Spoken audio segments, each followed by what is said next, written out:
Hey everybody, remember to read the disclaimer if you have any interest in getting a custom toy from me. And also remember that everyone who supports me on Patreon got to see preview images, work in progress shots, and high-resolution images of the completed figure. If you want to join them, even the smallest donation will help. The link is right in the description below.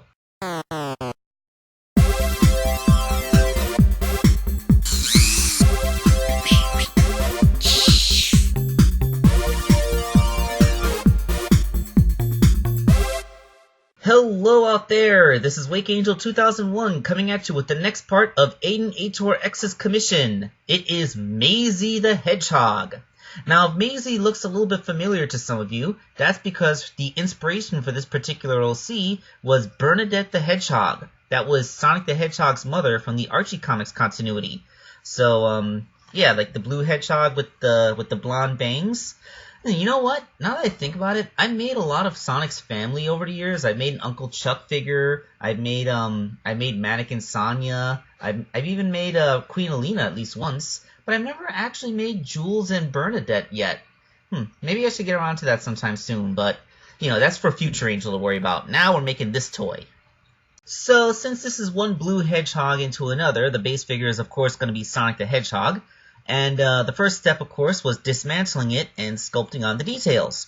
So in Maisie's case, the face is pretty much the same, but she has eyelashes, of course, and the big floofy bang hair that she has.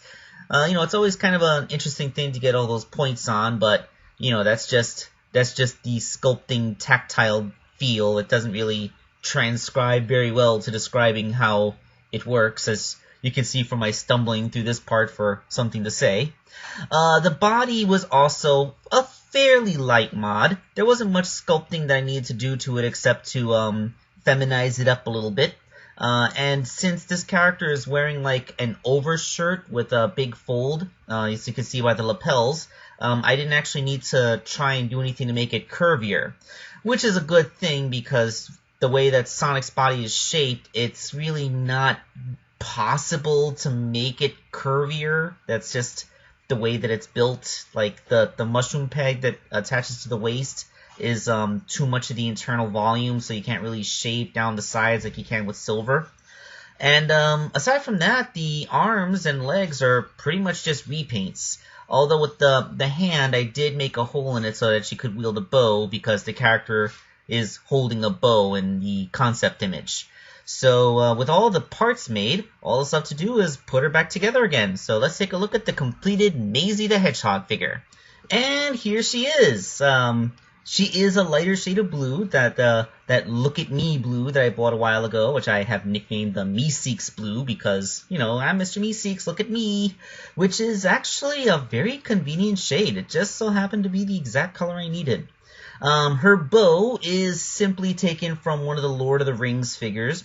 I wanted to repaint it into the colors from the concept art, but the grip on the hand is too tight.